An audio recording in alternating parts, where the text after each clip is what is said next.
దేశంలో రాజకీయ పార్టీలు చాలా ఎక్కువ అవుతున్నాయి. రోజుకొక పార్టీ పుట్టుకొచ్చేలా ఉంది. ఎన్నికల సంఘం గుర్తింపు పక్కన పెడదాం. ఇన్‌స్టాగ్రామ్, ఫేస్‌బుక్, ఎక్స్ ఇలా రకరకాల సోషల్ మీడియా వేదికలుగా రాజకీయ పార్టీలు పుడుతున్నాయి. రాజకీయ పార్టీలు పుట్టడం అంటే ప్రతి పార్టీకి ఒక రాజకీయ సిద్ధాంతం ఉండాలి అంటారు కదా. రాజకీయ సిద్ధాంతం ఉండటం, ఉండకపోవటం అనేది ఆ పార్టీ ఆచరణ మీద ఆధారపడి ఉంటుంది. దాని భవిష్యత్తు ఎలా ఉంటుంది అనేది ఆ పార్టీ నిర్ణయించుకున్న విధాన నిర్ణయాల మీద ఉంటుంది. 2 రోజుల కిందట 15 ఆగస్టు ఎర్రకోట మీద నుంచి దేశ ప్రధానమంత్రి నరేంద్ర మోడీ గారు ప్రసంగం చేస్తూ చాలా ప్రాధాన్యత ఉన్న ప్రసంగం, దేశ ప్రజలందరూ వినే ప్రసంగం, ప్రపంచంలో వేరే దేశాల ప్రజలు కూడా వింటారు. అలాంటి ముఖ్యమైన ప్రసంగంలో వారు దిమాగీ నక్సల్స్ అనే మాట ప్రయోగం చేశారు. ఆ మాట ప్రయోగం చేసిన 2 రోజుల్లో ఇన్‌స్టాగ్రామ్ పేజ్, ఎక్స్ ఖాతాలో కొద్దిమంది దిమాగీ నక్సల్స్ జనతా పార్టీ అనే పేరు మీద పేజ్ ఓపెన్ చేశారు. 5 లక్షలు సభ్యులు అందులో చేరినట్లుగా వినిపిస్తూ ఉంది. 10 లక్షల మంది పూర్తి అవ్వగానే దాన్ని ఎవరు ప్రారంభించారు, ఎవరు నిర్వహిస్తున్నారు అని ప్రకటిస్తామని వాళ్ళు ఇప్పటికే చెప్పి ఉన్నారు. ఒక 2-3 నెలల కిందటనే కాక్రోచ్ జనతా పార్టీ పుట్టింది. స్వయంగా భారత సుప్రీంకోర్టు ప్రధాన న్యాయమూర్తి గారు చేసిన కామెంట్ వలన యువతరాన్ని ఉద్దేశించి కాక్రోచ్ పరాన్న జీవులు అని చేసిన కామెంట్ వలన కాక్రోచ్ జనతా పార్టీ పుట్టి ఒక 2-3 నెలలు తిరిగేసరికి దిమాగీ నక్సల్ జనతా పార్టీ పుట్టింది. ఈ పార్టీలు సోషల్ మీడియా వేదికలనే ఉండిపోతాయా, సోషల్ మీడియాలోనే అంతరించిపోతాయా తెలియదు. కానీ సాహిత్యంలో సెటైర్ అనేది చాలా ముఖ్యమైన విషయం. సాహిత్యంలోనే కాదు, కళారంగంలో, ముఖ్యంగా సినిమాలో సెటైరిక్గా మాట్లాడటం హాస్యం ఎక్కువగా పండుతుంది. కవిత్వం కూడా సెటైరిక్గా రాస్తే గొప్పగా ఉంటుంది. కానీ దేశంలో ఉండే అత్యున్నత పదవిలో ఉండే వ్యక్తులు మాట్లాడిన మాటల్ని సెటైరిక్గా తీసుకొని అటు కాక్రోచ్ జనతా పార్టీ, ఇటు దిమాగి నక్సల్ జనతా పార్టీ పుట్టి. కాక్రోచ్ జనతా పార్టీ పుట్టడానికి సుప్రీంకోర్టు ప్రధాన న్యాయమూర్తి వ్యాఖ్య కారణం, దిమాగి నక్సల్ జనతా పార్టీ పుట్టడానికి దేశ ప్రధానమంత్రి వ్యాఖ్య కారణం. అందుకే ఇలాంటి పార్టీలు ఎందుకు పుడతాయని ఒక్కసారి మనం ఆలోచించాలి. ఆ ఆలోచనలో లేదా ఆచరణలో మనం భాగం కావాలి. సమాజంలో ఏం జరుగుతుందో పరిశీలిస్తూ ఉండాలి కదా. వాళ్ళే ప్రకటించుకున్నారు, థింక్, రీసెర్చ్, రెసిస్ట్, ఆలోచించు, పరిశోధించు, ప్రతిఘటించు. ఎంత బాగున్నాయి చూడండి నినాదాలు. మొట్టమొదలు ఆలోచించు, దేశంలో ఏం జరుగుతుంది, దేశం ఎటుపోతుంది. ప్రతి కార్యానికి ఒక కారణం ఉంటుంది. ఆ కారణం గురించి ఆలోచించు. మౌనంగా దేనిని అంగీకరించకు. ఈ ప్రపంచంలో మౌనంగా ఉండటం అంత నేరం ఇంకేమీ ఉండదు. అందుకే థింక్, ఆలోచించాలి. ఆలోచించి ఏం చేయాలి? రీసెర్చ్. నీ ఆలోచనలు గొప్పది కాదు, ఎవరికి వాళ్ళు ఆలోచిస్తూ ఉంటారు. మనకొచ్చిన ఆలోచనలే అంతిమం కాదు. అది గొప్పదా, సత్యమా, అసత్యమా, మంచే, చెడ, విచక్షణ ఉందా లేదా తెలియాలంటే పరిశోధన చేయాలి. ఆ పరిశోధన చేసే క్రమంలో ప్రపంచంలో మనలాంటి ఆలోచన చేసిన వాళ్ళు ఎవరైనా ఉన్నారా? సమూహాలు ఉన్నాయా? ఆచరణ ఏమైనా ఉందా? మన ఆలోచనకి ఆలోచనకి ఏమైనా పొంతన కుదురుతుందా, శాస్త్రీయంగా ఉందా అని తేల్చుకోవడానికి పరిశోధన చేయాలి. Research, think and research. తర్వాత ప్రతిఘటన, రెసిస్ట్. చదువు వలన జ్ఞానం వస్తుంది, జ్ఞానం వలన చైతన్యం వస్తుందని పెద్దలు చెప్తారు. చదువు అనేది ప్రపంచాన్ని తెలుసుకోవడానికి ఒక దారి, ఒక సాధనం, విద్య. ఆ విద్య వలన జ్ఞానం వస్తే జ్ఞానం మనిషిని ఏం చేయాలి? వికసింప చేయాలి, వికాసం వైపు నడిపించాలి. కనుక ఆలోచన, పరిశోధన జరిగిన తర్వాత ఆ పరిశోధనలో ఇది సత్యము అని తేలాక అసత్యం వచ్చి పోటీ పడుతుంది, అసత్యాన్ని ఎదుర్కోవాల్సి వస్తుంది. ఇది న్యాయము అని తేలాక మన పరిశోధనలో అన్యాయం కళ్ళముందు కనిపిస్తుంటది, అన్యాయాన్ని ప్రతిఘటించాలి. ఇలా సమాజంలో ఉండే అనేక రుగ్మతలకు వ్యతిరేకంగా ఆలోచించడానికి, పనిచేయడానికి వీళ్ళు దిమాగీ నక్సల్ జనతా పార్టీ అని పేరు పెట్టుకుని 3 నినాదాలు ప్రకటించి మేము భగత్ సింగ్ వారసులము అన్నారు. భరతమాత బిడ్డలం భగత్ సింగ్ వారసులం అని చిన్నప్పుడు పాటలు పాడుకునేది. ఆగస్టు 15వ తారీఖు నాడు భరతమాత బిడ్డలం భగత్ సింగ్ వారసులం, భగత్ సింగ్ తమ్ములం. ఎవరి భగత్ సింగ్? పంజాబ్ రాష్ట్రంలో 1907లో జన్మించి 1920ల కాలంలో జరిగిన జలియన్ వాలాబాగ్ ఘటనకి స్పందించి చలించి అక్కడ చనిపోయిన భారత ప్రజల నెత్తురుతో తడిచిన మట్టిని తన మునివేళ్లతో తాకి అంతమంది చావుకు కారణమైన జనరల్ డయ్యర్ అనే బ్రిటిష్ అధికారిని అంతం చేసే వరకు నిద్రపోని వీరుడు భగత్ సింగ్. ఈ దేశంలో భారతీయులకు వ్యతిరేకమైన చట్టాలు, కార్మికులకు వ్యతిరేకమైన చట్టాలు, సభ పెట్టుకునే, రాసే, మాట్లాడే స్వేచ్ఛ లేకుండా చేసే చట్టాలు వస్తున్నప్పుడు ఆ చట్టాలు పార్లమెంట్లో చట్టబద్ధంగా మారుతున్నప్పుడు ఆ పార్లమెంట్లోనే సెంట్రల్ అసెంబ్లీలో బాంబు వేసి తన నిరసనని వ్యక్తం చేసిన వ్యక్తి భగత్ సింగ్. చివరికి బ్రిటిష్ ప్రభుత్వం క్షమాపణ కోరితే క్షమాభిక్ష పెడతాము అని అంటే ఆ క్షమాపణతో నేను జీవించి ఉండడం కన్నా ఈ మట్టిలో కలిసిపోవటమే మేలు అన్నాడు. ఉరికొయ్యలను ముద్దాడాడు. 1931 మార్చి 23వ తారీఖు నాడు బ్రిటిష్ ప్రభుత్వం భగత్ సింగ్ను ఉరిదీసింది. భయపడిపోయింది భగత్ సింగ్ను చూసి ప్రభుత్వం. ఉరిదీసిన తర్వాత శవాన్నిస్తే శవం కూడా విప్లవాన్ని సృష్టిస్తుందని, శవం కూడా స్వాతంత్ర ఉద్యమాన్ని నిర్మాణం చేస్తుందని ఆ శవాన్ని కనిపించకుండా రాత్రిపూట బంధువులకు ఇవ్వకుండా తీసుకెళ్లి నదిలో పడేశారు. అలాంటి భగత్ సింగ్ 24 సంవత్సరాల వయసులో ఉరికంబాన్ని ముద్దాడాడు. ఆ భగత్ సింగ్ వారసత్వం మాది అని ప్రకటించుకున్నారు. దేశంలో రకరకాల పరిణామాలు జరుగుతున్నాయి. ఈ పరిణామాల నేపథ్యంలో చూసినప్పుడు సోషల్ మీడియాలో ఇలాంటి ప్లాట్ఫామ్స్ ఎందుకు పుడుతున్నాయని ఒకసారి ఆలోచించాలి.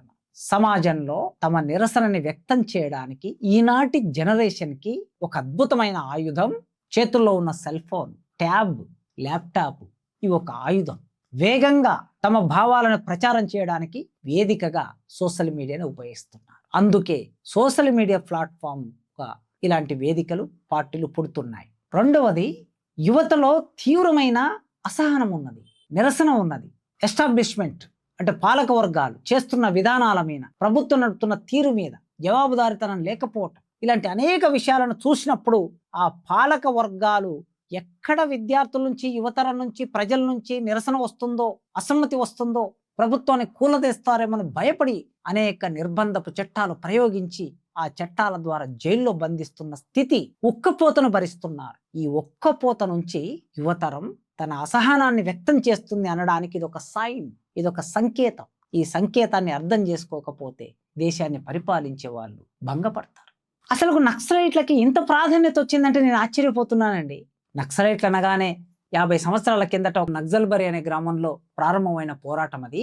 ఆ పోరాటం అక్కడితో అణచివేశామనుకున్నారు. పశ్చిమ బెంగాల్లో అనేక పార్టీలతో కలిసి ఏర్పడిన ప్రభుత్వం 9 మందిని చంపేసి అణచివేశామనుకున్నారు. కానీ ఆ పోరాటం అక్కడి నుంచి నక్సల్బరి నిప్పు రవ్వ రాజుకొని శ్రీకాకుళం వచ్చింది. ఆంధ్రప్రదేశ్లో శ్రీకాకుళపు గిరిజన పోరాటం అది ఉత్తర తెలంగాణకు ఎగబాకింది. సిరిసిల్ల జగిత్యాల పోరాటంగా మారింది. అక్కడ అణచివేశారు. నక్సల్బరిలో అణచివేశారు, చంపేశారు 9 మంది. శ్రీకాకుళంలో 370 మందిని చంపేశారు, అక్కడ అణచివేశారు. సిరిసిల్ల జగిత్యాలకు వచ్చింది, అక్కడ అణచివేశారు. కల్లోలిత ప్రాంతంగా ప్రకటించారు సిరిసిల్ల జగిత్యాల. మొత్తం కరీంనగర్ జిల్లాని కల్లోల ప్రాంతంగా ప్రకటించారు, అక్కడ అణచివేశారు. తర్వాత దండకారణ్యం వెళ్ళిపోయి దండకారణ్యంలో ఒక 40 ఏళ్ళు పనిచేసింది నక్సలైట్ ఉద్యమం. ఇవాళ ఆ ఉద్యమం కూడా లేదని స్వయంగా దేశ హోంశాఖ మంత్రి పార్లమెంట్లో ప్రకటించారు.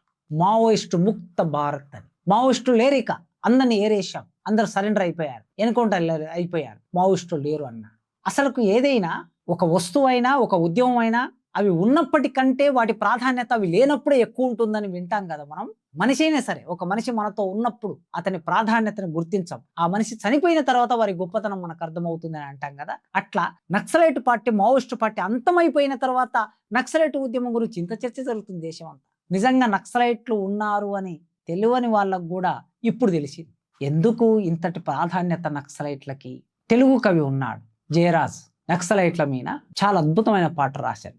ఎవరో ఈ బిడ్డలు, అడవి మల్లె పువ్వులు, ఈ అడవి మల్లె పువ్వులు లక్షల ఎకరాల భూములు పంచినా సెంటు భూమి అడగరు. ఆ భూమిలో పంట ఎంత పండినా పంట కంకి మీద చెయ్యి వెయ్యరు. పేరు కోసం వచ్చిరందున అవ్వ అయ్య పెట్టిన పేరు చెప్పరు. ఎవ్వరో ఈ బిడ్డలు అడవి మల్లె పువ్వులు అన్నాడు. ఆ బిడ్డలు ఇంతటి ప్రాధాన్యత ఎందుకుంది ఈ బిడ్డలకనంటే, ఈ ఉద్యమానికి ప్రారంభంలో మేధావులు నాయకత్వం వహించారు 1967.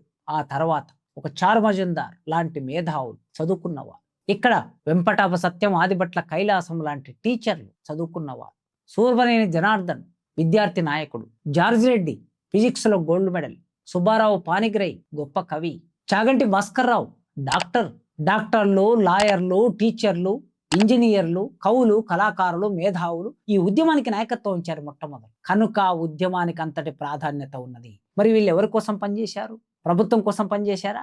భూస్వాముల కోసం పనిచేశారా? పెట్టుబడిదారుల కోసం పనిచేశారా? పేద ప్రజల కోసం పనిచేశారు. పేద ప్రజలు పేదరికం నుంచి బయటికి రావాలి, కార్మికులకి సరైన వేతనం దక్కాలని, రైతులకి గిట్టుబాటు ధర దక్కాలని, లంచగొండితనం పోవాలని, ప్రజాస్వామ్యం బతకాలని, ఇలాంటి అనేక విషయాల మీద పోరాటం చేయటం మూలంగా ఆ నక్సలైట్ అనే పదానికి అంతటి ప్రాధాన్యత వచ్చింది. ఇంకా ప్రపంచంలో మనిషి ప్రాణం చాలా ముఖ్యమైనది, గొప్పది.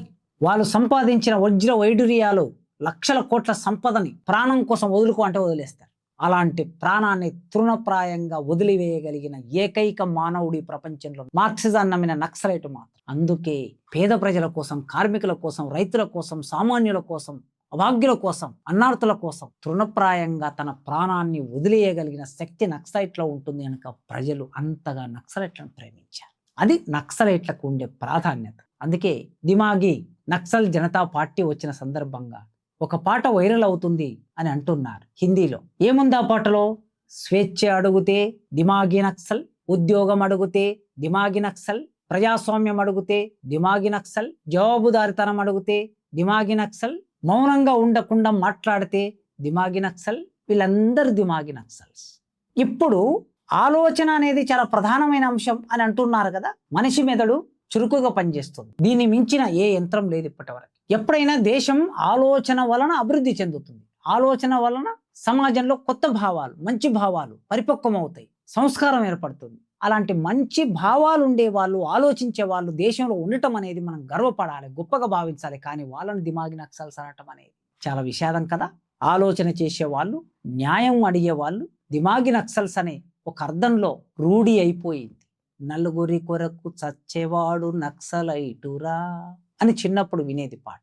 అలాంటి నలుగురి కొరకు మాట్లాడే మనుషులు దిమాగి నక్సల్స్ అయితే, ఒకప్పటి హోంశాఖ మంత్రి చిదంబరం నక్సలైట్లను అణచివేయడం కోసం ఎన్నో చట్టాలను తీసుకొచ్చిన చిదంబరం, ఊపా చట్టానికి పదును పెట్టిన చిదంబరం ఇవాళ మీటూ దిమాగి నక్సల్ అంటున్నాడు. నేను దిమాగి నక్సల్ అని చెప్పుకోవడానికి గర్వపడుతున్నానని మాట్లాడుతున్నాడు, రాస్తున్నాడు. అందుకే చూద్దాం దిమాగి Naxal Janata party cockroach Janata party లాగా ఈ దేశంలో ఎలాంటి చలనం తీసుకురాబోతుందో వేచి చూద్దాం. సమయమే కొన్ని ప్రశ్నలకి సమాధానం చెప్తుంది. ఈ ఛానల్ని మీరందరూ సబ్స్క్రైబ్ చేయమని పేరు పేరున కోరుతున్నాను.